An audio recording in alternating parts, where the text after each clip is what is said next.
السلام عليكم ورحمة الله وبركاته. So guys, welcome back to my channel. Video kiyya har'aatiin dhimma ijoo lamarraan isin haasa'uudhaaf dhufe.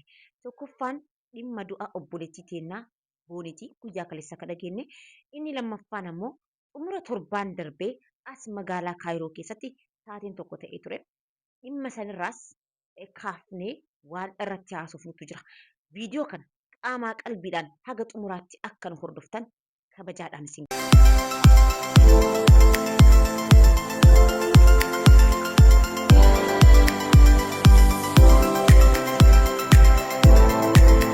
gaafadha. Guyyaa kaleessaa du'a boonii yeroon dhaga'u hin amanne. Akkuma duraa san qoosaa jirtiin se'e. Haga ganama kana ka'ee reeffi isii awwaalchaaf qophaa'aa jiraachuu argutti gonkuma sammuun kiyya booniin duutee jirti waan jedhu naaf fudhachuu hin dandeenye ture. Booniin dargaggeettii cimtuu daa'imummaa isiitiin wantoota akkaan jajjaboo osoo anaaf si taane keessa darbuu hin dandeenye waa hedduu keessa dabartee sa'aatii jireenyi isiif jijjiiramaa jira.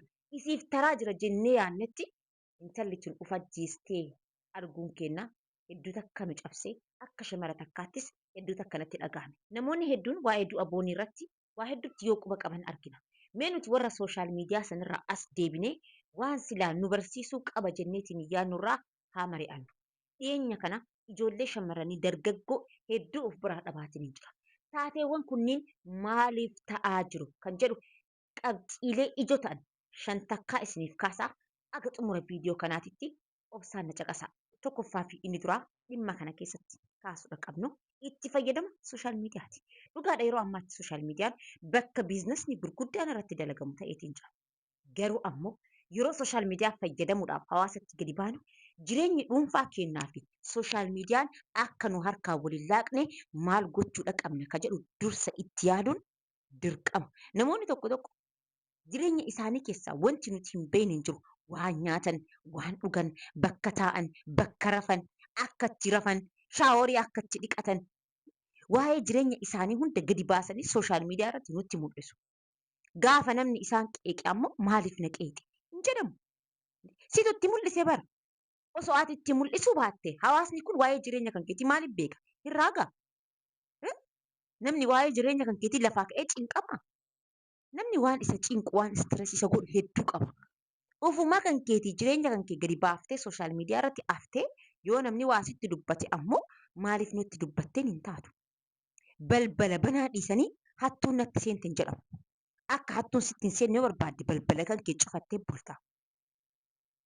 Kanaafuu itti fayyadama sooshaal miidiyaa keessanii sirreessaa. Koontantiin isin sooshaal miidiyaa irratti ittiin hojjechuu dandeettan baay'eetu jira. Nyaata hojjechuu dandeettu, qosa garaagaraa hojjechuu dandeettu, taateewwan ajaa'ibsiisoo fi dinqisiisoo haala wayitaawaa addunyaa irratti hundaa'an hojjechuu dandeettu. Koontantiin hedduutu jira. Mee uummata Amaaraa laala. Uummata isti giloobaalii yaadaame akka addunyaatitti haa yaadnu. Waa hedduutu jira wanti sooshaal miidiyaa kanarratti hojjetamee uummanni asirratti ittiin nama gochuu danda'u. Dirqama jireenya dhuunfaa kennaa ta'uudhaan qaba. Kanaafuu jireenya keessan gadi baaftanii namatti mul'isina. Yoo mul'iftan ammoo maana qeexxan hin jedhina. Bakka ufumaa mul'ifattanii namnis argee ittiin isin qeeqee maaf na qeexxan jettanii miira keessa hin seenina. Kana akka qabxiititti qabadhaa. Qabxiin lammaffaan itti fayyadama sooshaal miidiyaa irratti beekuudha qabdan immoo hawaasa akkamii keessaa bahee hawaasa akkamii wajjin jiraataa jira kan jedhu beekuun dirqama. Mee uummata adii bira dhaqaa. Yoo isin waan addaa wayii dalaydan, yoo isin kireetiivitii wayii isaanitti mul'iftan baay'ee isin jajjabeessu. Namoota isin qeeqanirra namoota isin jajjabeessantu caala. Hamilee isiniif ta'u. Isinis hamilee jaraa san agartanii even waan san yooma milkeessu yoo dadhabdan hamilee jaraatiif jecha milkeessuudhaaf dirqamtu. Uummata keenya bira koottaa yoo isin waan addaa wayiitiin koontantii addaa wayiitiin gadi baatan waan hamilee keessan isin dha'u. Bakka akka isin sooshaal miidiyaa hin fayyadamne isin taasisan. Jechoonni isaan isinitti darbatan nama fagoon eegina. Namnummaan dhihoo, namnummaan ati beektu kiyya kan jettuun achirraa jalqaba. Namni si qeequun nama kan keerraa jalqaba. Bakka akka ati tarkaaffii takkallee taatu hin tarkaanfanne si taasisa. Kana dursinee beekuun dirqama. Hawaasa akkanaa kana keessa jirra. Hawaasa hamilee walii cabsuun, mooraalee walii dhahuun, akka namni hin tarkaanfanne, akka namni hin jijjiiramne wal gochuudhaan የተካነ ህዝብ ውስጥ ነው የተፈጠርነው። ከነ ዱርሲኔ ቤኩን ድርቀው ሜ ከናፍ fakkeenya mucaa kaalluu butiks jedhamu kana tibbana sooshaal miidiyaa irratti ajandaa ta'ee irraa haasa'amaatiin jira. Mee viidiyoolee mucaa kanaa gadi bu'aati. Viidiyoo inni yeroo duraa hojjete koomentii isaa dubbisa. Uummanni akka itti isa qeeqaa ture. Anta kotataamu, anta minaam jedhanii jechoota babbadoo kanaan isa arrabsaatiin hin turan. Har'a garuu inni akka addunyaatitti beekamee inni ol baheetiin hin jennaan isa jajjabeessuu jalqaban. Gartanii gaafa sooshaal miidiyaa irratti kontentii wayiitiin gadi baatan dursa isin qeequ. Lammaffaa ammoo gaafa isin qeeqa isaanii san darbitanii guddachuu eegattan gad isin harkisuudhaaf yaalu.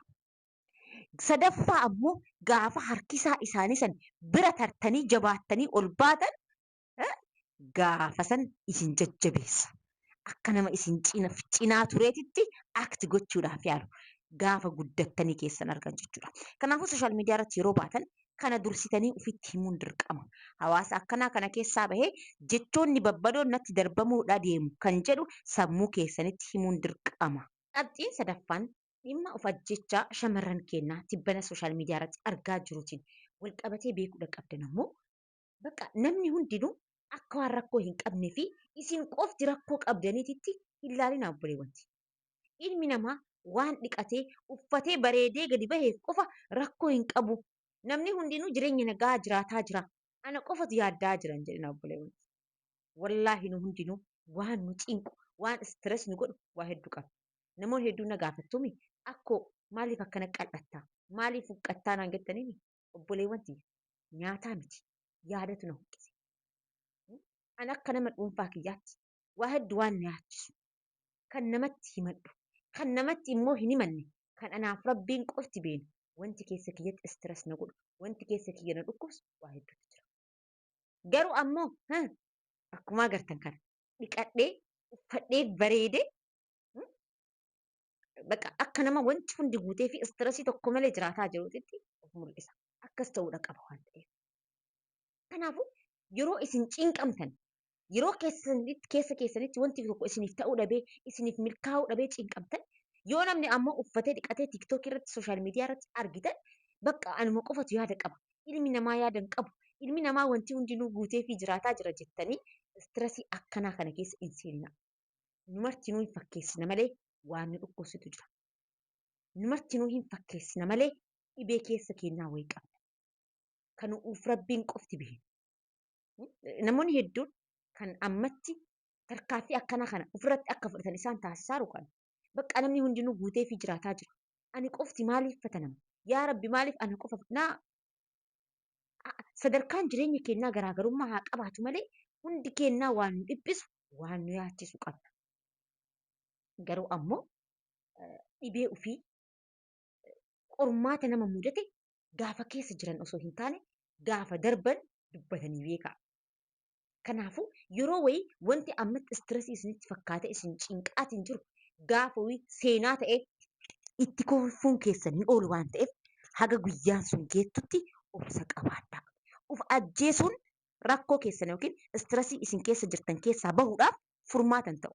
End of story. Uf ajjeesuun waa hundaaf furmaatan ta'u. Uf ajjeesuun shinfatna harka kennachuudha. Kanaafuu ispeeshaalii amma rakkoo ka fidaa maali? Sooshaal miidiyaa kana bakka namni martinuu dhiqatee maal ta'ee babbareedee mul'ata. Yoo nama agartu namni akkana jiraata ani hoo maaliif jettee istireesii keessa seenta. Namni martinuu cinqaa mataa isaa qaba obboleewwanti. Kanaafuu waan qabdaniin galateeffadhaa. Qabxiin shanaffaan dhimma of ajjeechaatiin wal qabatee beekuudha qabdan ammoo gaafa of ajjeeftan eenyuun miitan. Uummata sooshaal miidiyaa kanarratti isin arrabsaa isinitti roorrisaa ture miitan moo jaalallee kan kee kasi gane kasi biraa deemee shamara biraa wajjin ifatee jireenya jiraataa jiru miite moo jireenya oofachuu dadhabdee harka kennatteef kana miite moo eenyuun miite eenyutu si faana qabdee seena eenyutu si wajjin awwaalama obboleetiti du'a kan keetiin namni miidhamu tokko yoo jiraate maatii kan kee haadhaaf abbaa kan kee namoota muraasa qofatu waa'ee kan kee yaadatee dhimma kan keetiin boo'a. Achi booda torbaan tokkoof yoo si yaadatan achi booda hin dagatamta.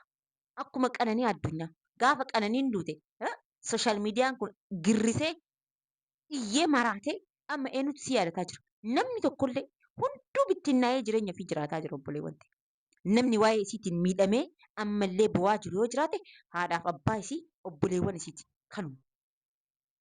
Namni jaalalaaf jettee isiin isaaf of ajjeefteyyuu haga isiin gatii isiin isaaf kafalte san kafalaafii jira jedheettini hin yaadu. Kanaafuu obboleewwan gaafa of ajjeeftan namni isin faana miidhamu tokko illee hin jiru. Ufuma miitan waan ta'eef of eeggannoo godhaa.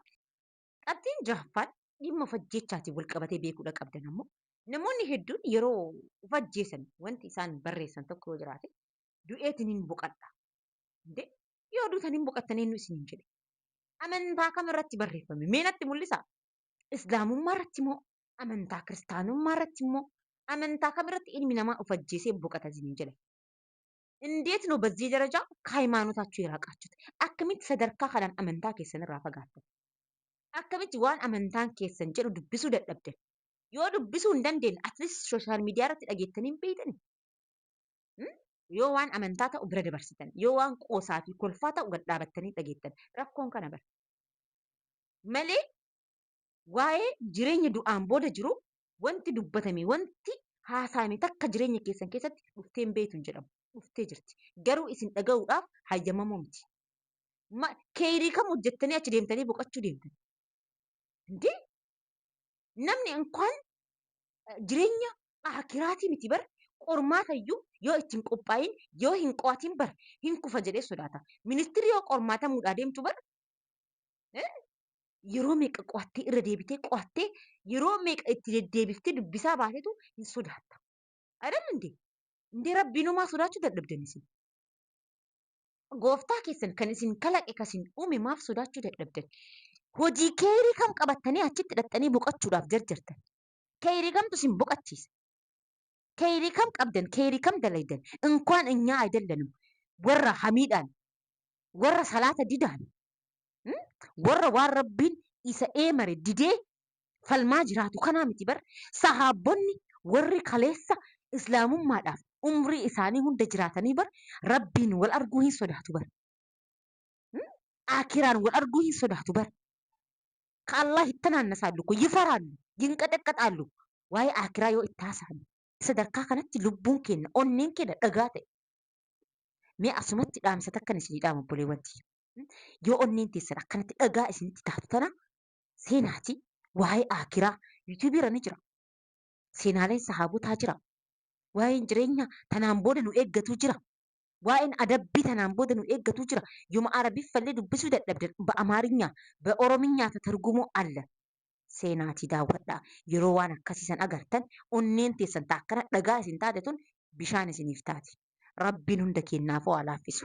In jeneraal wanti jechuu barbaade boqonnaan tanaan booda isin eeggatu wayitu hin jiru. Tanaan boodas gaafiman nu eeggata. Tanaan boodas cinqaman nu eeggata. Akiraa uf ajjeesaa isin har'a jarjartanii fi uf ajjeesnu malee jettanii achi dhadhee boqannu malee jettanii uf ajjeeftan gaafa achi dhadhan jedhan.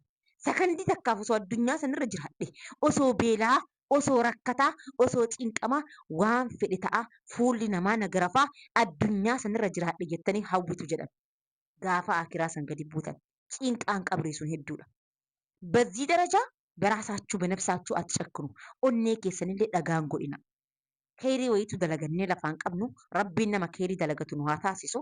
In jeneraal garuu boqonnaadhaaf deemaa hin jirtan. Gaafiidhaaf achi deemtu. Kanaafuu uf ajjeesuudhaaf lubbuu teessan qixaatuudhaaf hin jarjarina. Namni gaafa uf ajjeese lama kasaare. Tokkoffaa uf ajjeesuun lubbuu rabbi uume. Rabbiin gaafa ofii fedhe baasa. Akka ofii fedhetti baasa. Harka kan keetiin baasuun mataa isaatittuu qixaaxa jabduu qabdi. Lammaffaa ammoo akkuma nama takkaatittuu akiraa deemanii boqonnaan hin jirtu. Gaafii hedduutu jira. Hin jarjarina. Ittuu dhaytan qixaaxa san hundi kennaa ittuma dhaqaa jirra. Garuu hin jarjarina. Atleast umriin keessan achi haa deemu. Keerii wayii dalagadhaa. Waan xiqqishuullee taatu qabadhaa deema. Waa'ee dhimma of ajjechaa shamarran teennaatii fi akkasuma itti fayyadama sooshaal miidiyaatiin wal qabatee isiniif kaasuu barbaade kana fakkaata. Sooshaal miidiyaan albee qara lamaati. Takkaa isin qaraa, takkaa isin qala. Kanaafuu lamaan keessaa akkamitti fayyadamuu akka qabdan beekuun dirqama. Bulettii teennaa du'a isiitiin gaddineerra garuu ammoo irraa barachuun dirqama jedhee waan yaadeefin viidiyoo kana isiniif dalage. Gara qabxii lammaffaatti yeroo deebi'u torbee darbe keessa dhimmi wayii as Kaayiroo keessatti taatee wayii ta'eetiin ture. Namoonni taatee kana raawwatanis warri irratti raawwatanis namootuma sooshaal miidiyaa kanarratti bal'inaan beekan. Dhimma sanirraa waa hedduu isiniif haasa'uu barbaada. Haa ta'u malee viidiyoon keenya hedduu dheerataatiin jira. Kana caala yeroo isinirraa qabachuu hin barbaadu. Viidiyoo itti aanu irratti dhimma san kaasee sirriitti irraa isiniif haasa'a. Waa hedduu wanti nuti waan sanirraa barachuu qabnu wanti gadi dhaabannee jireenya ispeeshaalii ijoollee shamarranii seenaa shamara takkaati. Ijoolleen shamarranii hedduun akka shamara sanii jireenya shamara sanii jiraataa jirtu. Xumurri keessan maal ta'u akka deemu jireenya shamara sanirraa fakkeenya godhee isinitti hima. Viidiyoo itti aanu irratti isiniif dalaga. So viidiyoo kiyya kanarraa kanarratti hin goolabee yaada qabdan koomentii irra naaf kaa'uu hin dagatinaa isinin jedha. Viidiyoo itti aanuun wal agarraa nagaan naaf tura.